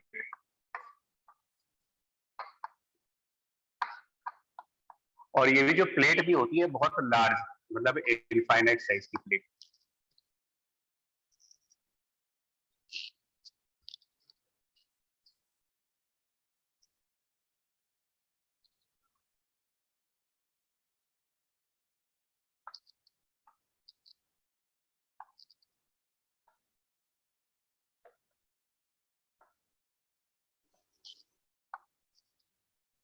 ये इस टाइप का ना प्लेट है, रेक्टेंगुलर प्लेट टाइप की चीज है। Sir, cylindrical conductor का ग्राफ। वो वैसे ही है, जैसे स्फीयर का है। Yes, sir. सर बस दूसरे स्टेज में वो inversely proportional to r square की जगह आर हो जाएगा। हाँ हाँ, बाकी वैसे ही है। प्लेट के फॉर्म में देखिएगा, प्लेट में अब इसमें नंबर ऑफ सरफेसेस कितनी होगी। सब जगह एक ही आर्ग्यूमेंट है, डिस्कशन सब जगह एक ही है। हमने इसको चार्ज दिया कैपिटल Q, तो पॉइंट नंबर 3 के हिसाब से चार्ज को सरफेस पे जाना है। पॉइंट नंबर 3 के हिसाब से चार्ज को सरफेस पे, सरफेसेस होंगी कितनी इसमें, एक क्यूबॉइडिकल सर स्ट्रक्चर। 2। क्यूबॉइड में वैसे 6 सरफेस होती है। लेकिन नेग्लेक्ट करेंगे तो। हाँ, आप सब लोग मोबाइल यूज करते हो ना, सबके पास आज की डेट में स्मार्टफोन है। वो ज्योमेट्रिकली क्या है, किस क्यूबॉइड। Geometric, Cuboid. क्यूबॉइड। उसकी जो एजेस हैं वो बताना है। एज कितनी, मतलब आजकल अल्ट्रा थिन मोबाइल फोन सारे बिल्कुल थिन, ये एज कितना होता है उसमें। एज मतलब जो आपका स्क्रीन का एरिया है। सब 5 mm। हाँ, और मोबाइल की स्क्रीन का एरिया 7 इंच 6 इंच के आसपास का मोबाइल स्क्रीन एरिया होता है उसका। अगर आप कंपेयर करो अपने मोबाइल की स्क्रीन एरिया को और मोबाइल की एज के साथ, तो क्या एज में कंसिडरेबल एरिया है as compare to the screen area? No, sir. Sir negligible area. हाँ, तो ये वैसा ही मेटल है, हम वैसा ही मेटल मान के चल रहे हैं, बहुत बड़ा लेकिन पतला, पतला लेकिन बड़ा, मतलब टैबलेट साइज का, टैबलेट साइज का बड़ा वाला टैबलेट, और अल्ट्रा थिन बिल्कुल एज। तो इस एज में, इस एज को, ये एजेस नेग्लेक्ट की जा रही है, बहुत पतली है, थिन एज वाले हैं। तो अब बताओ कितने सरफेस बचे इसमें? 2. 2। कौन कौन सी? Lateral sir. इसमें लेटरल कहाँ होगा, मतलब टॉप फेस Bottom वाला. टॉप एंड और बॉटम। टॉप और बॉटम, दो ही फेस बचे, और इनका एरिया हम ए मान लेते हैं, और चार्ज को यूनिफॉर्मली डिस्ट्रीब्यूट होना है। बिकॉज अगर कोई रेक्टेंगुलर सरफेस है तो उसको ऊपर से देखो चाहे नीचे से देखो एक ही जैसा दिखेगा। तो टोटल चार्ज Q है, Q/2 चार्ज ऊपर चला जाएगा और Q/2 चार्ज इसके नीचे वाले साइड पे आ जाएगा, और ये Q/2 चार्ज ऊपर जाकर के सरफेस पर बिल्कुल फैल जाएगा, डिस्ट्रीब्यूट हो जाएगा सरफेस के ऊपर बिल्कुल यूनिफॉर्मली। सर आपने और ऐसे Q/2 क्यों लिखा, एक बार बता दीजिए फिर से। देखिए टोटल सरफेस कितनी है क्यूबॉइड में, नंबर ऑफ सरफेस पहले काउंट करें। तो 2 सरफेस है। तो दोनों में आधा आधा कर दिया। Okay sir, thank you sir. Q/2 top surface पर, Q/2 बॉटम सरफेस पे चला गया। अब बॉटम सरफेस को हम डायग्राम में दिखा नहीं सकते। ये सर यहाँ अब तक ठीक है? क्लियर हो गया। अच्छा, यहाँ अब आइए, हम लोगों ने पिछली क्लासेस में कई बार आपसे एक बात कही है कि जो स्फेरिकल और सिलेंड्रिकल बॉडीज होती हैं उनकी फील्ड रेडियल डायरेक्शंस में होती है, यस Yes, sir. लेकिन जो रेक्टेंगुलर सरफेस होते हैं उनकी जो फील्ड होती है नॉर्मली नॉर्मल। इनके तो नॉर्मल हाँ, तो इसकी इलेक्ट्रिक फील्ड नॉर्मली आउटसाइड होगी, ऐसे नॉर्मली नीचे की तरफ। अगर पॉजिटिवली चार्ज है तो बाहर की तरफ, नेगेटिवली चार्ज है तो प्लेट की तरफ। डिपेंड करता है चार्ज का साइन कैसा है, बट डायरेक्शन नॉर्मल होगा। मैग्नीट्यूड कितना होगा आपकी, इसमें इनसाइड निकालने की कोई जरूरत तो है नहीं मुझे, और अगर निकालना भी चाहोगे तो उसका आंसर पता है पहले से, सर 0. जीरो आएगा। सरफेस पर इसका भी सिग्मा पता है, upon epsilon sigma upon Sir, epsilon not. Sigma by epsilon. But अब की बार सिग्मा क्या है, नाउ सिग्मा क्या लिखेंगे। तो हमारा टोटल कितना चार्ज है मेरे पास, चार्ज कितना है Sir, टोटल, क्यू क्यू और ये टोटल कितने एरिया पर डिस्ट्रीब्यूट हुआ है। सर 2 2a हाँ, ए ऊपर की तरफ और ए नीचे की तरफ, तो टोटल एरिया ऑफ डिस्ट्रीब्यूशन कितना है, टोटल एरिया 2a। 2A. तो total charge by total area. यहाँ पर स्टूडेंट्स का मिस्टेक कई बार ऑब्जर्व किया गया है एग्जाम में। एग्जाम प्रेशर में उनको इतना टाइम का प्रॉब्लम होता है कि सिग्मा बराबर क्यू बाई ए, ये 2 लगाना भूल जाते हैं।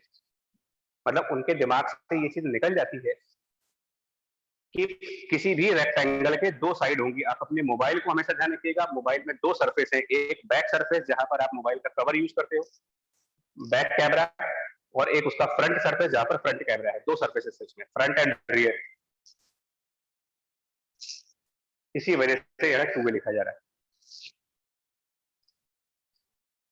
तो inside 0, out inside property number 1, ये प्रॉपर्टी नंबर 4, और आउटसाइड। तो आउटसाइड की मैंने कहा कोई प्रॉपर्टी तो है नहीं, ये आपको गॉस लॉ से निकालना होगा। से एक स्फेरिकल सरफेस, Spherical नहीं, cylindrical cylindrical, sorry cylindrical Gaussian surface लीजिए। एक सिलेंडर बनाए जो गॉसियन सिलेंडर है, और उस सिलेंडर का एक एंड मेटल के अंदर रखो, सिलेंडर का एक एंड मेटल के बाहर और एक एंड मेटल के अंदर। अब बताइएगा, जो बाहर वाला एंड है, ये वाला एंड ऊपर वाला, इसके लिए flux E multiplied by pi r square बाहर वाले के लिए। जो अंदर है प्लेट के अंदर, इनसाइड प्लेट, जहां पर कोई इलेक्ट्रिक फील्ड ही नहीं है, 0 कितना आएगा, सब फ्लक्स Zero. 0। तो ऊपर वाले सर्किल का flux E into pi r square, नीचे वाले सर्किल का 0, और इसका जो कर्व सरफेस है और इलेक्ट्रिक फील्ड पैरेलल है, सो इसका भी 0। इसका भी 0। तो ये हमारा टोटल फ्लक्स आया बराबर चार्ज। तो चार्ज निकालने के लिए हमको सिग्मा को सिलेंडर के एरिया से मल्टीप्लाई करना पड़ेगा, बिकॉज जो सिलेंडर का यहाँ वाला एरिया बनेगा सिर्फ यही चार्ज सिलेंडर के अंदर जाएगा। यहाँ पे जो चार्ज बनेगा सिर्फ ये वो चार्ज है जो सिलेंडर के अंदर जाने वाला है, बाकी सब चार्ज तो सिलेंडर के बाहर आएगा। तो उसके लिए हम sigma multiplied by area of the cylinder Pi r square. Pi r square cancel, outside electric field sigma by epsilon. मतलब क्या हुआ, जो सरफेस पर है वही बाहर भी है, यानी कि ये सरफेस और सरफेस से बाहर जाने पर कोई डिफरेंस नहीं है इलेक्ट्रिक फील्ड में। और ये यूनिक प्रॉपर्टी सिर्फ प्लेट के केस में है, स्फीयर के केस में नहीं था, सिलेंडर के केस में नहीं था, प्लेट के केस में ये एक यूनिक प्रॉपर्टी है। सरफेस पर और बाहर में सेम आंसर है, दोनों आंसर सिग्मा बाय एप्सिलॉन होता है। और इसी यूनिक प्रॉपर्टी की वजह से इसमें जो ग्राफ बनता है इलेक्ट्रिक फील्ड और डिस्टेंस के बीच में, तो जब तक हम प्लेट के अंदर रहेंगे तब तक तो 0 होगा, और जैसे ही प्लेट के बाहर गए एक कांस्टेंट इलेक्ट्रिक फील्ड आएगी इसमें, क्योंकि डिस्टेंस का तो कोई टर्म आ नहीं रहा। Yes sir. ये होगा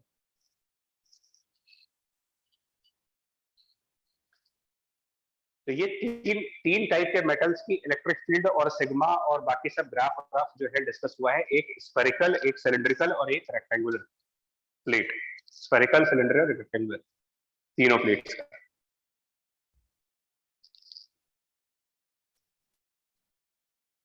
बट कंडीशंस क्या थी हमारी, ये सभी कंडीशंस में ये जो प्लेट है, जो स्फीयर है और जो सिलेंडर है, ये सब कैसे होने चाहिए? Isolated. आइसोलेटेड का मतलब पता होना चाहिए न्यूमेरिकल सेंस में। आइसोलेटेड का मतलब ये हुआ कि एक स्फीयर होगा, सिर्फ एक स्फीयर, सिर्फ एक सिलेंडर, सिर्फ एक प्लेट, दूसरा कुछ नहीं होना चाहिए। सर अगर और हैं तो क्या होगा? नहीं हो, अरे वो भी करेंगे डिस्कशन, वो भी हो रहा है अभी शुरुआत हुई है, तो अभी आइसोलेटेड की डिस्कशन हो। Yes sir. ऐसा नहीं है कि नॉन आइसोलेटेड आएंगे नहीं, बट आप सिंपल आज के डेट में चीजों को समझना इतना आसान हो चुका है। अगर आप आइसोलेटेड नहीं हो तो क्या होगा आज की डेट में, बताओ। फिजिक्स छोड़ दो। आज की डेट में अगर आप आइसोलेशन में नहीं हो तो आप 100% कोई और आपको इन्फेक्ट करेगा। Yes sir. तो अगर हम नॉन आइसोलेटेड कंडीशन में हैं तो इसका मतलब किसी और की वजह से हमारे ऊपर कुछ असर आएगा। Yes sir. इंडक्शन, इंडक्शन फिर यही इंडक्शन जिसको आप आज की डेट में इन्फेक्शन कह रहे हो, उसको फिजिक्स वाले इंडक्शन कहते हैं, कि किसी और की वजह से हमारे ऊपर कुछ हो जाएगा।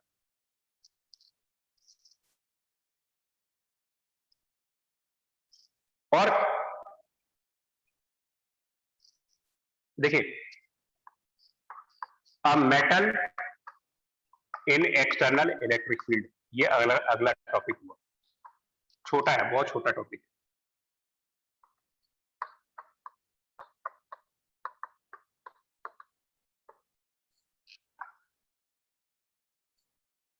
A metal in the external electric field.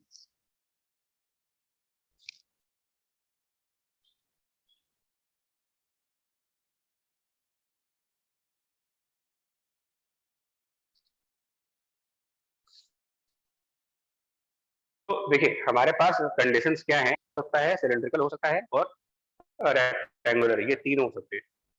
तो मान लो रेक्टेंगुलर, मतलब कोई एक मेटल, हमने इसको कोई चार्ज नहीं दिया, मेटल है लेकिन इसको चार्ज दिया नहीं गया, नो चार्ज गिवन।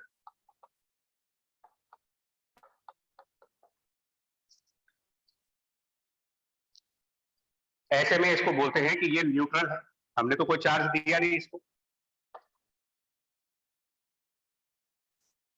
लेकिन हमने क्या किया, इस मेटल के आसपास कोई चार्ज रखा, हमने कुछ अदर चार्ज दिए,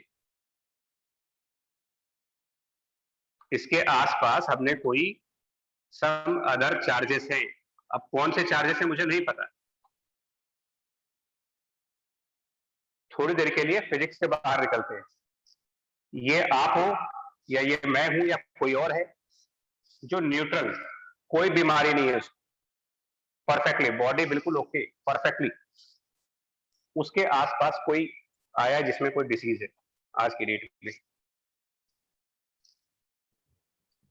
सर इफेक्ट करेगा सर, करेगा ना? इन्फेक्ट कर देगा। Yes sir. जरूरी है कि इनका फिजिकल कांटेक्ट हो? No sir. No sir. No sir. Transmission तो हो सकता है कैसे भी। अब उसको फिजिक्स की लैंग्वेज में समझिए, मैंने जानबूझ के ऐसा एग्जांपल इससे दिया था कि ताकि वो आपके दिमाग में बैठा रहे। ये जो अदर चार्ज दिया है आपने, ऑब्वियसली ये चार्ज अपनी इलेक्ट्रिक फील्ड जनरेट करेगा।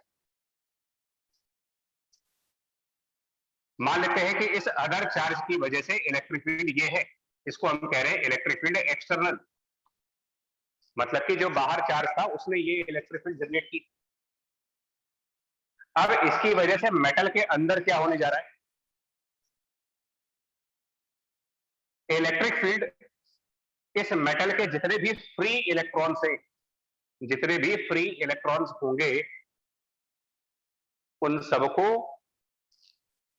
इलेक्ट्रिक फील्ड की अपोजिट वाली साइड पर लेके चला जाएगा।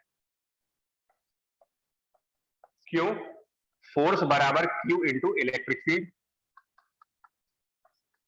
और अगर Q नेगेटिव है, या चलिए अगर चार्ज नेगेटिव हुआ तो अपोजिट डायरेक्शन, तो फोर्स इलेक्ट्रिक फील्ड के अपोजिट, और इलेक्ट्रॉन नेगेटिव होते हैं। जैसे ही नेगेटिव इलेक्ट्रॉन, जैसे ही आपने बाहर कोई चार्ज रखा, उस चार्ज ने एक इलेक्ट्रिक फील्ड क्रिएट की। उस इलेक्ट्रिक फील्ड की वजह से अंदर के सारे फ्री इलेक्ट्रॉन्स लेफ्ट साइड खिसक गए, और जब फ्री इलेक्ट्रॉन्स लेफ्ट साइड खिसक गए तो right side automatically positive charge आ गया। हम इसको कहते हैं फिजिक्स में कि ये मेटल पोलराइज हो गया। Yes sir. Now it is called polarised, metal is polarised. या फिर चार्जेस इंड्यूस हो गए, दोनों में से कोई भी वर्ड यूज करो। चार्जेस आर इंड्यूस्ड और मेटल इज पोलराइज्ड, दोनों का मतलब एक ही है।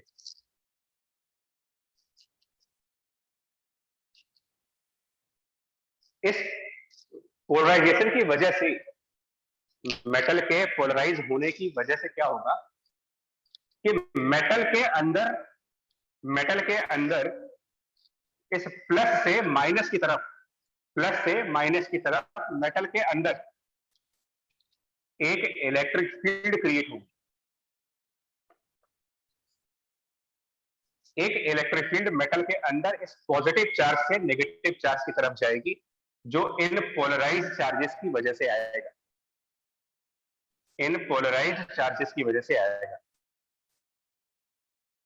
इसको मैं EM लिख रहा हूं, that is electric field of metal. और ये इलेक्ट्रिक फील्ड जो पोलराइज चार्जेस की वजह से लेफ्ट साइड की तरफ है, और बाहर वाला charge right side electric field बना रहा है। बाहर वाले चार्ज की इलेक्ट्रिक फील्ड का डायरेक्शन राइट साइड। पोलराइजेशन के बाद इन दो, इस प्लस और माइनस का जो कॉम्बिनेशन बन रहा है, इस कॉम्बिनेशन की इलेक्ट्रिक फील्ड लेफ्ट साइड, ये दोनों एक दूसरे को कंप्लीटली कैंसल आउट करेंगे, कंप्लीटली।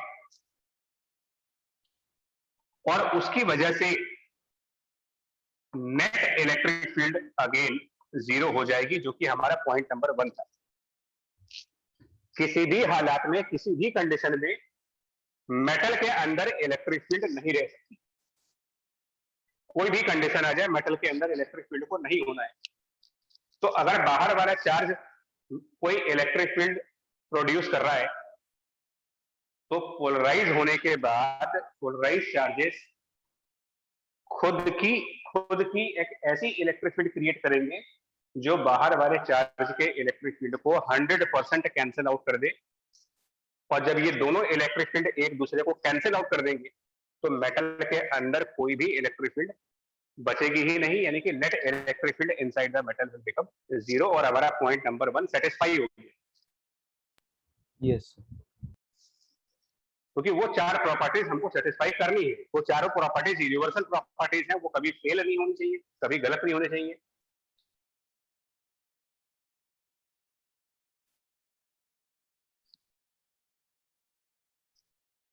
देखिए, एक्चुअली इसको कहा जाता है, फिजिक्स की लैंग्वेज में कहा जाता है इलेक्ट्रोस्टैटिक शील्डिंग। शील्डिंग वर्ड का मतलब होता है कवच। मेटल के अंदर इलेक्ट्रिक फील्ड नहीं होती है, इसका एक बहुत क्लियर प्रूफ है। जब आप लिफ्ट्स में जाते हो, इनसाइड लिफ्ट, और ऐसा लिफ्ट जो मेटेलिक डोर्स हो, जिसके मेटेलिक डोर, एक चैनल वाले डोर आते हैं, एक ऐसी लिफ्ट होती है जिनके डोर चैनल के फॉर्म में होते हैं, और एक होते हैं जो शटर के फॉर्म में होते हैं, पूरा बंद हो जाते हैं, है ना, जो मॉल्स वगैरह में यूज करते हैं लोग। Yes sir. यस। जैसे ही उसके अंदर जाते हो, डोर्स बंद होती हैं, नेटवर्क गायब। Yes sir. मोबाइल का नेटवर्क गायब। यस सर, होता है। हाँ, तो मोबाइल नेटवर्क क्या है? Mobile network basically electromagnetic wave है। वो सिग्नल्स है, इलेक्ट्रिसिटी के फॉर्म में आते हैं, इलेक्ट्रोमैग्नेटिक वेव के फॉर्म में। जैसे ही आप मेटल के अंदर गए, मेटल बंद हुआ, अंदर इलेक्ट्रिक फील्ड गई नहीं, नेटवर्क गायब। दूसरा एग्जांपल माइक्रोवेव। माइक्रोवेव ओवन जो होते हैं, उनको भी आप देखो तो वो भी मेटालिक बॉडीज हैं। और माइक्रोवेव कभी खुला नहीं होता, वो चारों तरफ से बंद होता है, तो अंदर की जो रेडिएशन है वो बाहर नहीं आ पाती। वरना अगर ऐसा होता तो माइक्रोवेव के अंदर जो रेडिएशन है वो इतने स्ट्रॉन्ग रेडिएशन है कि अगर वो किसी नॉर्मल पर्सन पे आ जाए काफी ज्यादा हार्म कर सकते हैं वो हमें। मतलब मेटल बेसिकली करता क्या है ना, मेटल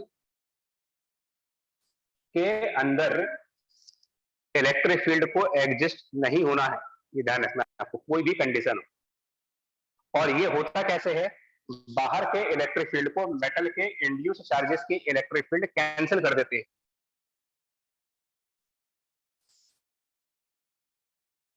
यस सर।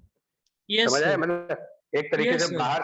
बाहर से किसी वायरस ने आपकी बॉडी पर अटैक किया और आपकी बॉडी का इम्यून सिस्टम उससे फाइट करके उसको कैंसिल कर दे, तो you are a perfect metal. External effect को कैंसिल कर दिया आपने।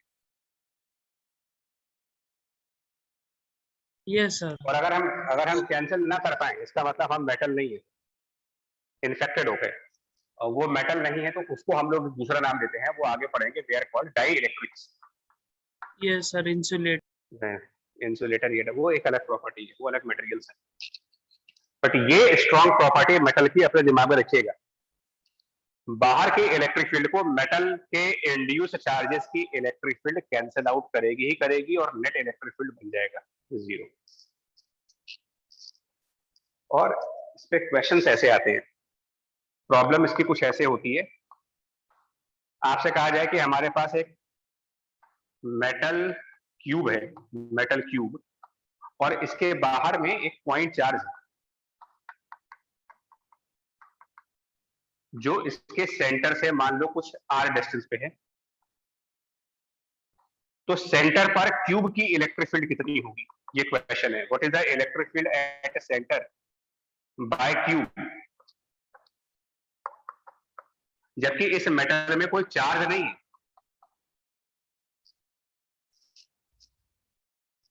तो हम इसका आंसर कहां से दिखाएंगे, सेंटर पर इस मेटल क्यूब की इलेक्ट्रिक फील्ड कितनी होगी। और ये प्रॉपर्टी समझिएगा, ये भी एक प्रॉपर्टी, ये पढ़ रहे हो आप, अलग से प्रॉपर्टी पढ़ रहे हो। जितनी इलेक्ट्रिक फील्ड बाहर वाले चार्ज की वजह से होगी उतनी ही लेकिन अपोजिट डायरेक्शन में मेटल की वजह से आएगी। KQ/R² होगी सर। हाँ, जो बाहर का चार्ज है पहले उसकी इलेक्ट्रिक फील्ड देखो क्या होगी। तो बाहर एक पॉइंट चार्ज है, इस पॉइंट चार्ज की वजह से इलेक्ट्रिक फील्ड राइट साइड बनेगी KQ/R²। ये एक्सटर्नल है। मेटल इससे हमेशा लड़ाई करेगा, मेटल की एक्सटर्नल इलेक्ट्रिक फील्ड के साथ जन्मजात दुश्मनी है, इस तरीके से फाइट करते हैं। जो भी इलेक्ट्रिक फील्ड बाहर से बनेगा मेटल उसको कैंसिल आउट करेगा। इसका मतलब मेटल इतना ही इलेक्ट्रिक फील्ड अपोजिट डायरेक्शन में क्रिएट करेगा। तो हमारा आंसर क्या बनेगा, what is the electric field at centre by the metallic cube, KQ/R²। KQ/R right और लेफ्ट डायरेक्शन क्या होगी, लेफ्ट। लेफ्ट। तो ये एक प्रॉपर्टी और है इसकी, 4 प्रॉपर्टीज वो, और एक 5वीं प्रॉपर्टी ये, जो अब आपको मतलब उसमें है ना कि 5 प्रॉपर्टीज थी, 5वां एक्सप्लेन नहीं हुआ था, तो टोटल 6 प्रॉपर्टीज हो गई, 6 प्रॉपर्टीज, 5 हमारे उधर थी। और एक ये इंपॉर्टेंट प्रॉपर्टी ये है कि if there is some charge outside the metal then metal will always fight with that external charge. Fight का मतलब किस तरीके से, फिजिकल फाइट नहीं, metal will create electric field to cancel out electric field of external charge. ये इसकी fight का मतलब, and net electric field will be 0।